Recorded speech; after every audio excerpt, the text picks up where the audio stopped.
Hello, I'm Laura Furiosi, divorced mother of 3, and I'm here with my mother, Lynette Galvin, with 35 years' experience in family law. You're listening to the Divorce Course podcast. Through our candid discussions, we hope to help you through your divorce or de facto separation. We will be answering the most commonly asked questions and covering the stages and steps that you will face on your way to freedom. Today's episode is all about percentages. If you're going through property settlement right now, you've probably heard your ex or a lawyer talk about 50-50 split or 60-40. Today, we're going to give you 5 reasons why you shouldn't be doing percentages. Hi, Mum.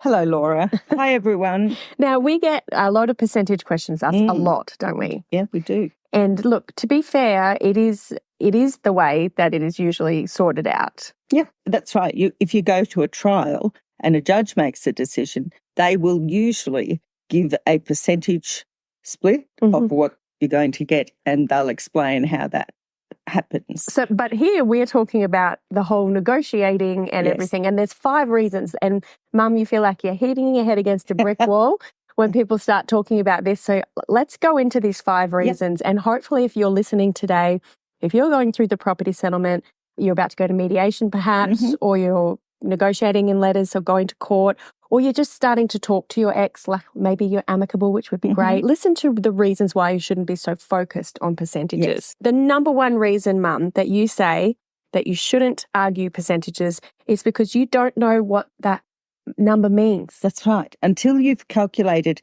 and agreed on the value of every single thing that you're dividing, you don't know what that number means for you. And a run to settlement, a rush to settlement, like, oh, well, we've agreed 50-50. It's often the question of 50-50 of what? Yes. And you know, and that doesn't give a dollar figure to either party. It just leaves scope for argy-bargy. So in a way, I do feel like, and perhaps whoever's listening today will be thinking, yeah, well, I did all the work, I did this, I did that, I deserve more of the percentage. Or and in their head they've got this magic number where they think they should get 80%. Or, you know, or 70%. Somebody might think, well, we did everything equally, everything was fair. We did equal amount of everything, so it has to be 50-50, and they get stuck on 50-50. Yes. Or worse, someone has promised someone in the middle of a, you know, separation. Yeah. I promise it'll only be 50-50. Or it'll be extracted from a person often when they're leaving. Well, all right, but promise me you won't touch my super, and we'll go 50-50 in the house. Yeah. And that all sounds eminently suitable and appropriate.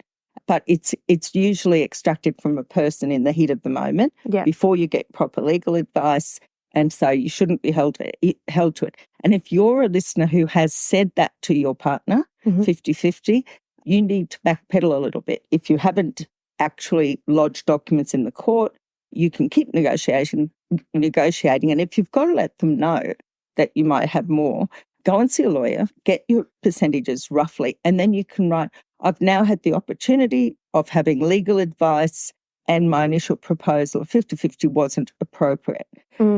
Okay, but then don't put another number in. Yeah, don't put another percentage. So again, this is a general education podcast, so please go see a lawyer to get independent legal advice, but we're talking about the negotiation side of it. And these reasons, especially number 5, is a really good reason why you shouldn't do this. So basically the reason number 1 is you're negotiating over a percentage, but you have no idea what that number is. And Mum, how many letters have you seen go back and forth of people arguing over what the percentage is? And then once they agree on the percentage, we get to reason number 2. Yes. And the reason number 2 why you shouldn't argue percentages in the start is because you said it seldom ends well, because they then begin arguing over their share and trying to boost their share. So can you talk us through what that means? So this is most often happens with manipulative and controlling ex-partners or high conflict ex-partners. So imagine you've locked in your percentages, might even be 60 to you, 40 to them. Then they set about in correspondence telling you really that what you're getting is worth each individual item. If they bump it up a little bit in price, when you add it up, 50% is not what you thought 50% was. So they start attributing high value to the things you're getting and low value to the things they're getting. And so that creates dozens of letters. And yet people say, oh, but we've agreed. But you haven't agreed because you don't know what dollars you're going to get in your hand, you know. Who's going to buy the house? Can you afford to buy the house? So, yeah, that's a really good reason. It just becomes argy-bargy. And believe it or not, I've had a case with an identical 2 velvet lounge chairs in the 70s. And the wife took one and left the other one.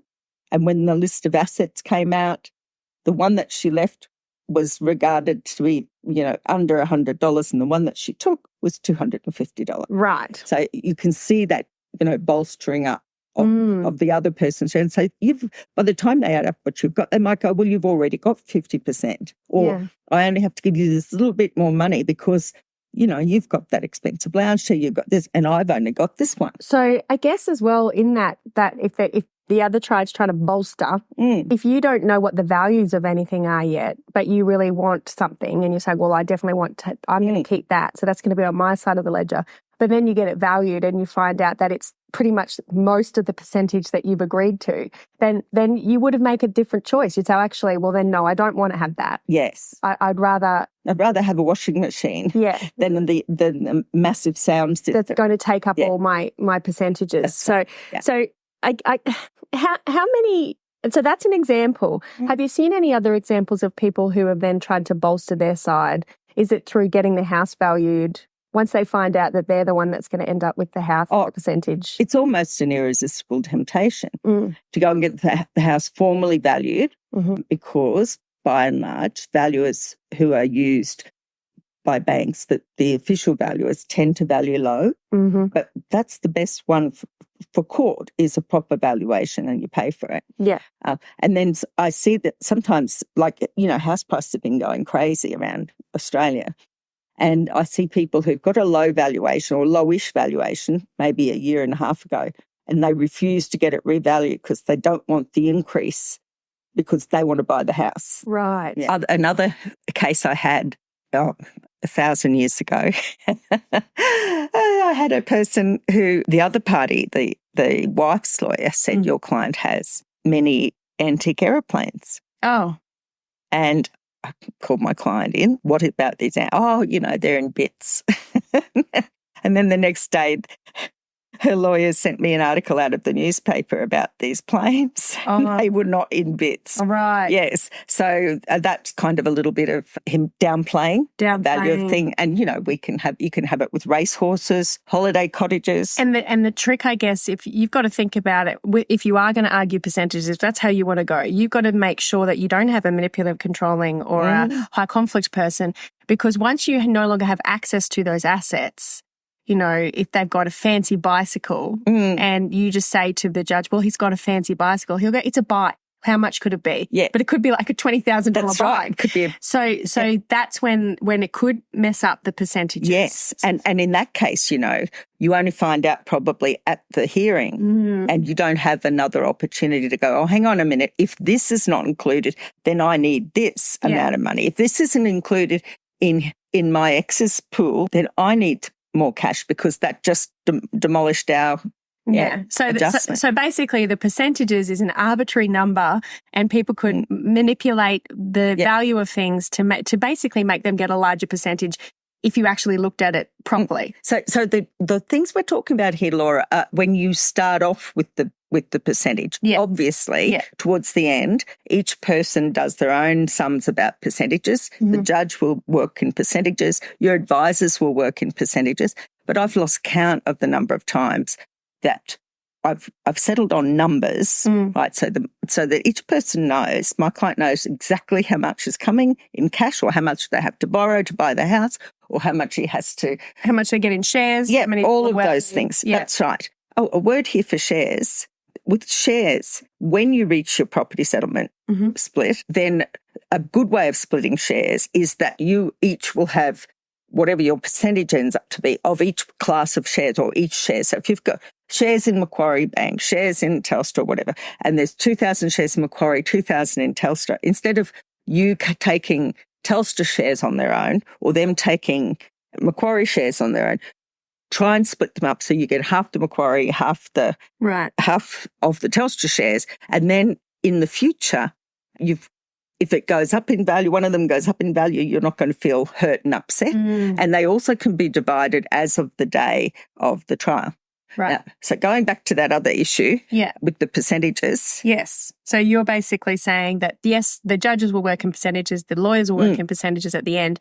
But if you start negotiating about percentages at the start before you've got your values locked in and agreed, then you're wasting time. Yeah, well, it actually makes the dispute bigger because the other person can't settle. They can't agree to something if they do the maths and it looks like you're getting more than 50. So that's the next reason, because you're saying that by negotiating percentages before you've locked down your value, it's frustrating and it expands the argument. It does, and lengthens the argument. Yeah. And then you are arguing, well, what about that diamond ring? What about, but that's from mum? Or what about, that thing in the cupboard that we paid so much for? What about all your craft supplies? So, the best thing is to remember that the Family Law Act property settlement process starts with one, or after the court works out if it's fair to have a property split at all, the second step is to calculate the property pool. And no one can work until they've got an agreed number of what each item is worth, what the debt on each item is, and then you can start talking about percentages then. But really, in mediation, you can't sometimes change the other person's point of view that your lounge chair's worth $100 more than theirs, right? That doesn't matter. You may have something that you think is probably slightly more valuable in your possession. It doesn't matter if you don't agree on the individual values, because once you've got a lump sum that's close to the right amount, then start negotiating on numbers only. After that. Yes. Once you've got a lump sum. Once you've got a property pool locked in and agreed on, and everyone agrees, then or compromise agree, So a property pool, you mean, so that's everything that is in anybody's ownership from both sides that's seen by the law as divisible and shareable. Yeah. So it's either it's stuff owned by you jointly or each one of you individually, superannuation. Businesses, cars, caravans, it's the lot. Everything, all a number. That's the thing. When you separate it, you'll start thinking about all the things that you've built up together that you have to start dividing. Well, we need a number for all of those things. Right. So to forget percentages right at the start. It's a worry. So that gets us to reason number 3. Actually, no, so this is reason number 4. We skipped one, Mother, because you jumped up. Dear. Reason number 4 is that the percentage number can actually be a mindset barrier. Yeah. So you've done a lot of mediations. You're a qualified mediator, whatever it's called, arbitrator, whatever. And mediator. You've seen, I think, it's not a legal reason why people don't settle sometimes. It's 100% the mindset barrier. Oh, it is. So what is it about percentages that creates this mental block to be able to settle? Okay, so I think when there's an agreement to 50-50, particularly if the person one of the people who's getting 50-50 decides on legal advice that they need more, then it's a pride thing, and you worked equally in this relationship, there's no reason why the other person should get more than 50-50, and it seems like a slap in the face after all you've been through to give them more than their share. Yeah. And so you're being torn one direction by what your entitlement is, either more or less than 50-50, but your mindset is that you wouldn't go lower than 50-50. So it's the person because every time yours goes up 10%, theirs goes down 10%. In a way, it's a really vivid comparison to be like, well, he got 10% more or they got 50% more, 80% more or whatever. That's a mental comparison as opposed to, you're going to get $200,000. And you go, oh, okay. And yes, they might get more than you, but at least you're like, well, I got money. Like that's right. So it's a reframing. And I think if you've got a high conflict person, the mental barrier there would be they just want to argue and win, as well as a narcissist. Yep. They are not going to want you to get a percentage more than them. And that's why I stopped talking about percentages in a settlement. We might reach an agreement on the asset pool or a compromised agreement, and then these days mediation's conducted usually either over the phone or in separate rooms, like a shuttle mediation or Zoom or something. And then in my room, I will definitely be calculating percentages with my client to make sure that what they're getting is fair and reasonable and would be considered reasonable by a court. And in the other room, they'll be working out the percentages on their perceived values.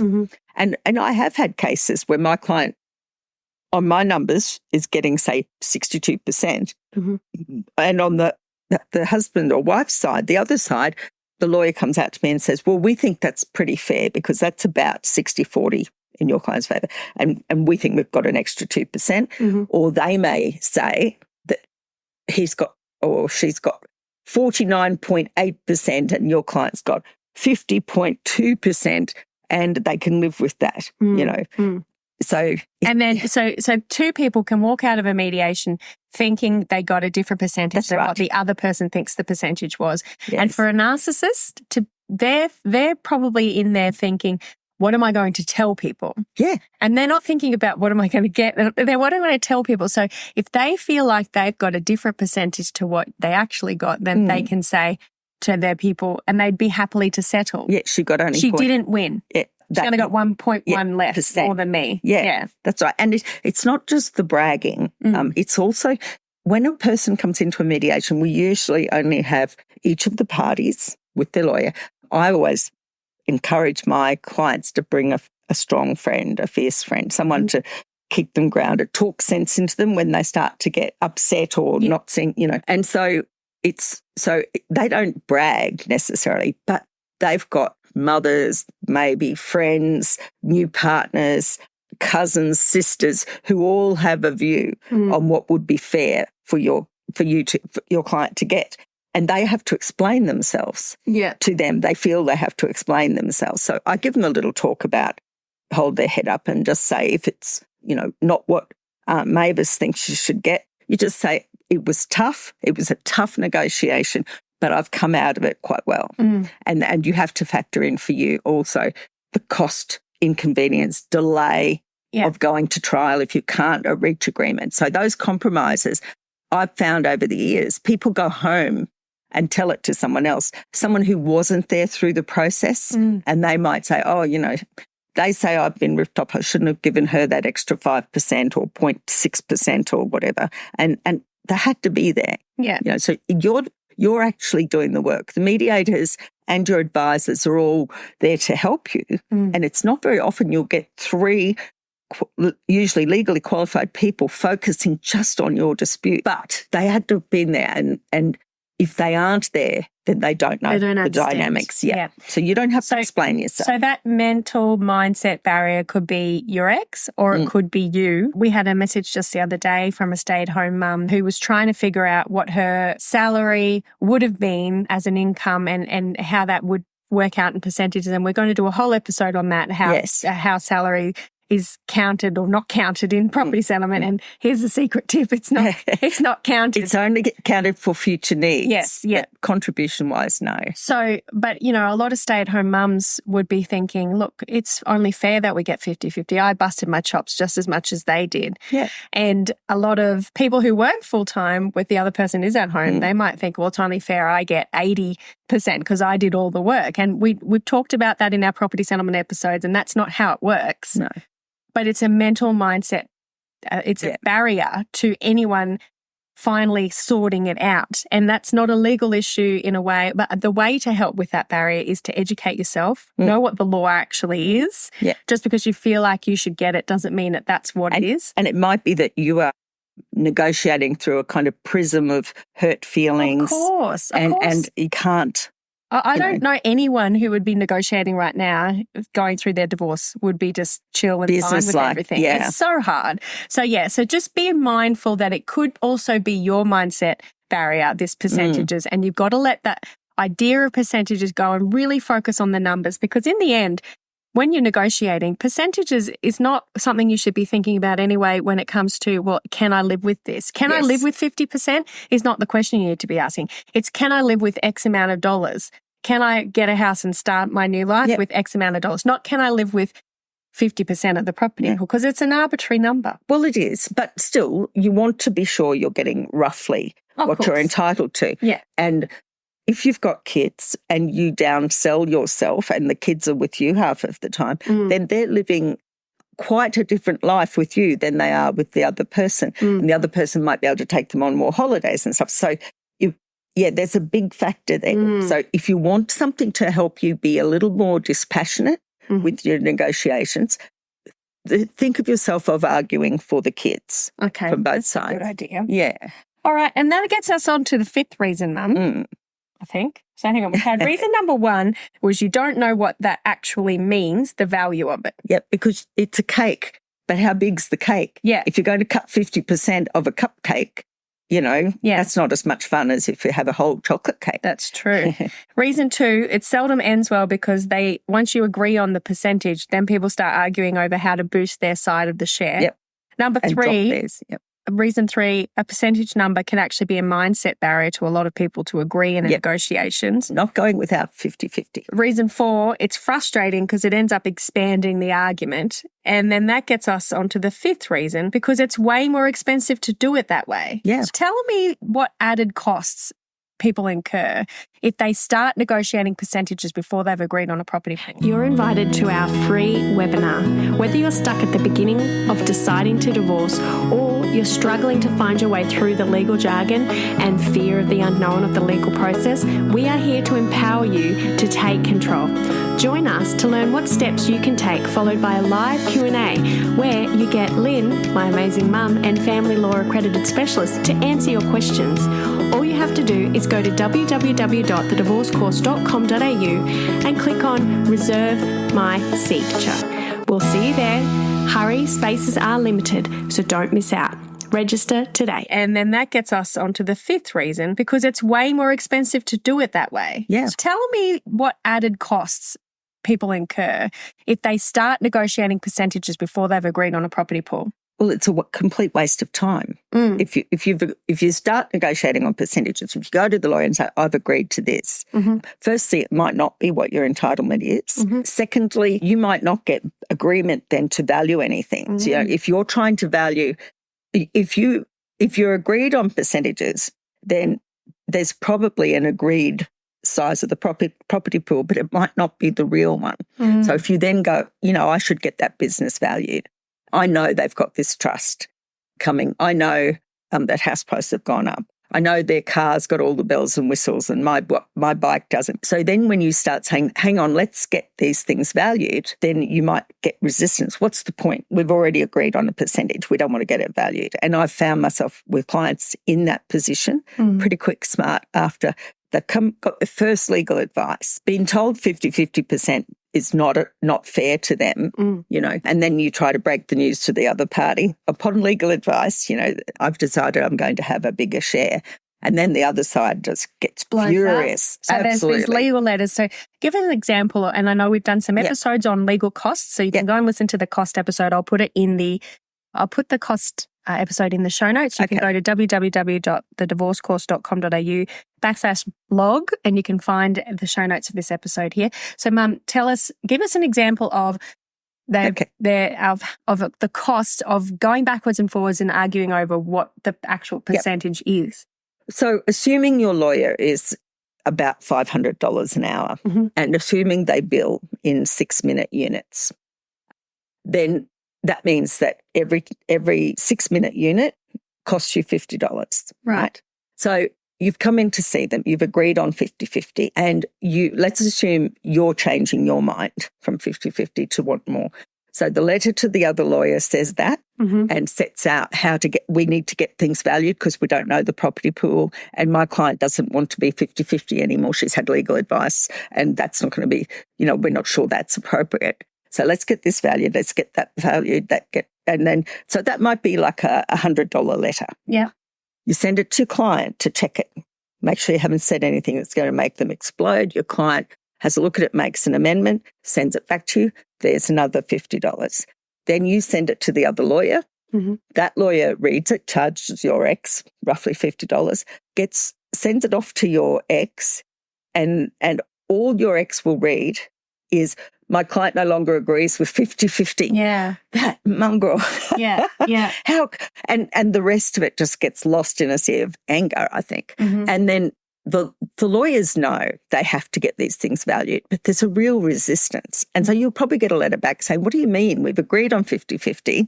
Your client's locked in. We've agreed the house is this, which was what, da-da-da. And there is, and that's another so then you start $50 for you, then another forth. $50 to send a letter to you with advice. Then you give instructions, and that's another $50 letter back. And it's tisn't all the way. Mm. Whereas if you can come to your lawyer with a fairly clean slate in terms of haven't said percentages, or haven't promised not to touch to anything, or have even in email texts and emails, or haven't agreed to not touch their super, like that's kind of very restricting for a lawyer. So I prefer a nice open book and for our listeners, if you're writing, it's much easier to write a letter to the other person saying, okay, so we've separated. I think we've got to value these items. I propose these valuers, and here are their phone numbers. And do you want to choose one of the valuers, and we'll get going. And you can then get going on this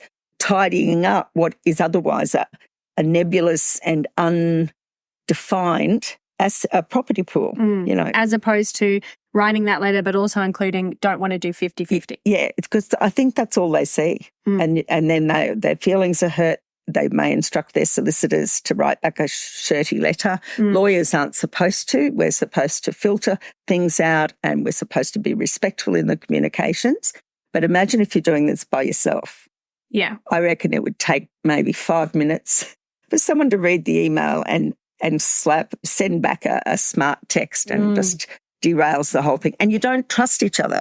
If you've agreed to 50-50 and then you change your mind, I've seen my clients where they're suddenly going to be getting less than 50-50 on the proposal. They go, I won't trust her ever again. Yeah.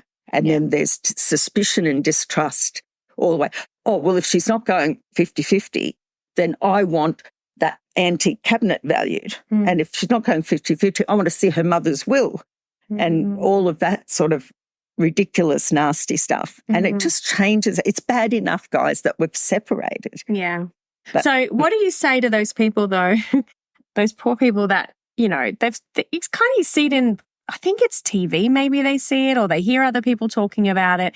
And so they assume that's just what you do first. You just do the percentages. What can people do who are listening to this now and they have been arguing percentages the whole time and they're pulling their hair out and now they're listening to this going, oh crap, I've just made it more expensive. I've expanded the argument and I've created a mindset barrier. What am I going to do? So is there anything that they can do to kind of backpedal and without causing an explosion? What if you're writing directly to your ex, it's pretty hard to do. But look, you can say something like, as you know, we agreed to that without legal advice. I've seen a lawyer. You should see a lawyer too. I think we were on the wrong percentages. But be that as it may, we do have to take the first step and get things valued. Yeah. If you're writing to the lawyer or your lawyer's writing to the lawyer, set out the sections of the Act that are relevant to you. So Section 90 SM, I think it is, for de facto, or married is Section 79, and set out the reasons why under each category. And if I've got an opponent, when I was practicing, if I've got an opponent who just fires back, oh, that's rubbish, she didn't do this, I put cases in and with hyperlinks and say, well, actually, just following this matter, this case and this case and this case, it's clear that it's not fair and reasonable for my client to only have 50%. And that allows that lawyer to talk to the ex. And if the lawyer's still gung-ho, the hyperlinks are there so that when they send it to their client, the client can read it. And the client can make the decision, I'm not prepared to spend more money chasing this When it's unlikely not going to work. Yeah. Let's go through the types of divorce personality types. Let's go through the divorce personality types. We've got amicable, we've got avoidant, we've got controlling and manipulative, and we've got high conflict. And let's talk about the whole idea of percentages when dealing with them and anything that you can see that might help someone when they're dealing with this. So with amicable, the biggest, I think you're going to say is, don't make the mistake of saying percentages to start with amicable, because you could turn it to a conflict. Or they may be high conflict. Amicable, they may be amicable only because you're not saying no to them. Yeah. But, if you step out of what they think is fair, they could turn nasty. With an amicable person, you have the talk to them and say, look, that's actually not fair for the court, because a lot of amicable people just want what's fair. Yeah. They don't want to rip off the other person. Yeah. So it should just be a bit thoughtful, though, about how you approach it. And you will know if it's truly amicable by the response you get back. But when it comes to amicable, if they are truly amicable, then, you should just be sorting out your property pool, agreeing on a value, and then talking about percentages. Once you've agreed on the value. Okay. And sometimes they might be amicable. If you've agreed on a percentage, they might stay amicable all the way up to the final sort of nitty-gritty, and then they lose it. So, don't be fooled, and don't ruin an amicable one by agreeing to anything as soon as you can. And if you haven't agreed on if you have agreed on a percentage, write to them. Yeah. And say, I'm sorry, I just got some legal advice. You should go and see someone too. I think we were on the wrong track with 50-50. But definitely go get legal advice, because this is general education only. So don't write that letter based on this podcast. No. All right. The next personality type is avoidant. So if you've got an avoidant ex, how do you deal with the whole percentages and sorting out the valuation? And what do you see with that? Chances are they won't agree to a percentage if there's avoidant stuff going on. But they can be very tricky, though, in getting things valued, because you need their cooperation if they're still in the house, or if they've still got the car or whatever. But as for percentages, avoidant, they just don't want to know. I think they just don't want to cut the cake at all. Okay. Yeah. So it's if you've got an avoidant ex, if you're listening today, it's kind of up to you to do all the valuations, kind of up to you to figure out what the property pool is. You sort of push it through. Yeah. And see, sometimes avoidant people are avoidant because they're scared, because they don't know what the answer is. So they're afraid to look, afraid to open that envelope and find out what the answer is. So if you can be sort of very clear on what dollar figures are working out, and say you've worked out a dollar figure, and you could say to them, I've worked out on your salary, you could probably afford to borrow to cover the mortgage and pay me this amount of money. Or I've made inquiries and I can borrow enough, so then I'd be giving you a payment depending on the value of the house. Just sort of take away some of those resistance, and how it could all work out, because it'll be an avoidant person usually is miserable because they're scared. Yeah. And if you can gently show them how to do it, and where it's going, and give them the pathway, your path will be smooth. Okay. And then we've got high conflict. So high conflict, don't start talking about percentages with them at all, full stop. Yeah? I think so. I think leave it. And when they say, I want you to agree right now or you're not going, and I think you can, if it's safe for you to say something like this, look, I haven't even put my head in that space yet. I haven't got time to think about it. But, I'll go and see a lawyer and I'll let you know. Yeah. Why don't we find out about the property pool first? And arguing over property pool with a high conflict is going to suck. Yes. But it's going to be hard enough. But it'll be easier if you argue over property pool values as opposed to arguing over percentages. That's right. Then going back and arguing over property pool. Yes, because then they'll argue each individual item. Yeah. And that's where you start having furniture fights. Yeah. Which is expensive as for no value. Because remember, I always say, what you took from the home was already secondhand, and it's not the insurance value, which a high conflict person would go, that's insured for $20,000. Or we say, oh, but we left you the piano. What piano? There's no piano. So if you've got a video before you leave and make sure. So yes, there's so much scope for mischief. So with the manipulative and controlling and the narcissistic types, when you're arguing when you're trying to negotiate, not argue with them over the property pool, Are there any things people should be aware of when it comes to then discussing percentage or doing that little step? Yeah. What do you see with narcissists and manipulative controlling? I think that the good thing about a narcissist or a manipulative and controlling person There's a good thing about it? Yes, is that you generally know what their sore spot is. Right. You touched on it before, Laura. They want to tell their friends. So a lot of really narcissistic, manipulative, controlling type, it's all about the show. It's so if you know that they would rather do anything rather than lose their Porsche or their whatever it is, hotted up Holden, then make sure that goes in and reassure them. Or if they're very attached to their super, make sure that is in their share of the property pool so that they don't have their super touched. So a lot of people like that, they're also interested in money in the short term rather than the long term. They don't have long-term thoughts. No. So if you can negotiate with them without the percentages, but just dollars and within 15 days or whatever, they can keep up their appearances. So I think with a narcissist, they are somewhat easier to negotiate with if you don't do the percentages first. Yes. And then they can imagine whatever they like that their share is, like I said, and we can imagine or we can work out what we think is fair. And because realistically, like you said, that percentage number is a moving scale depending on the value of something. So you could go and get a value of the house and it could be $200,000 with the equity in it. And then you could get a value on the house again and they could say it's $300,000.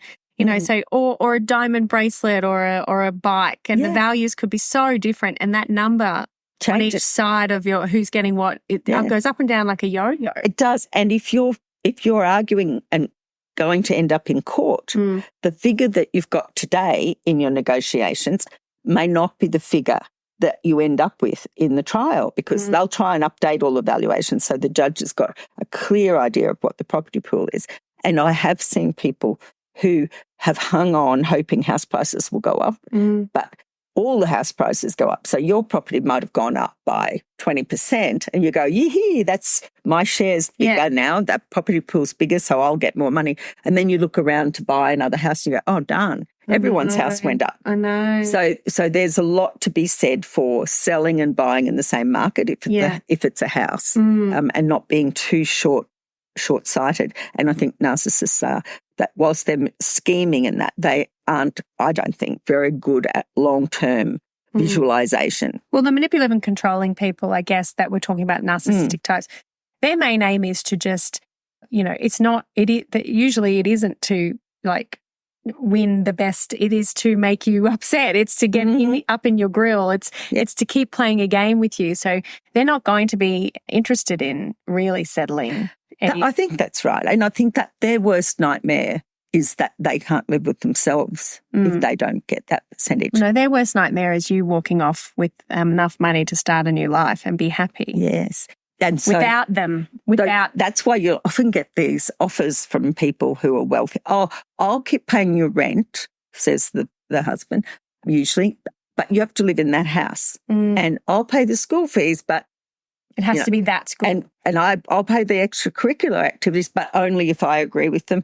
And so you really don't get your independence. So if that's being offered to you, think seriously about that. This is education, of course, but sometimes you're better to say, well, no, thank you.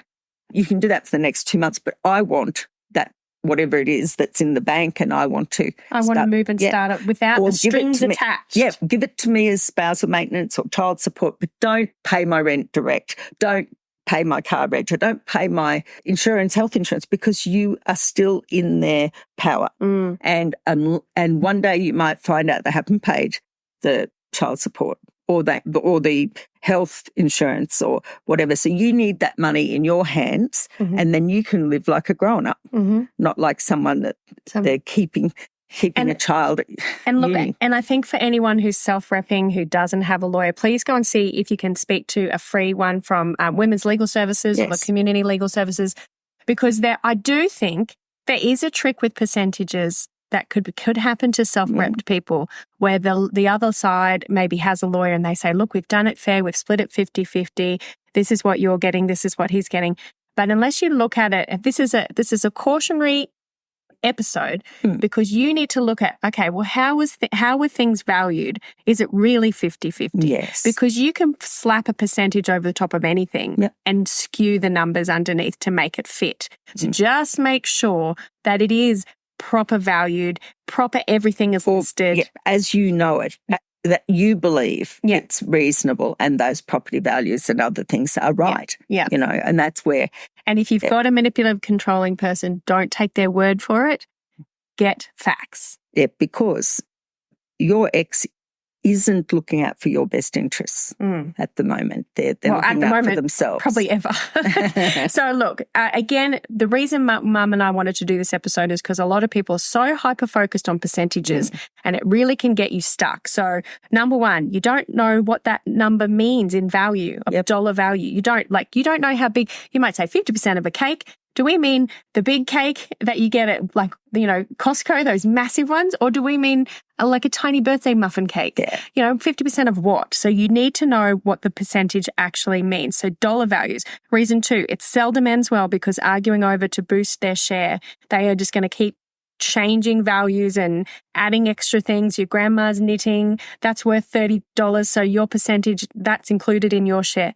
The reason 3, a percentage number can be a mindset barrier. We've talked about that. So that can be a mindset barrier for you or a mindset barrier for your ex that will stop you from getting that negotiation and agreement. Reason 4, it's more expensive to do it that way because you've got those letters going backwards and forwards like yo-yos.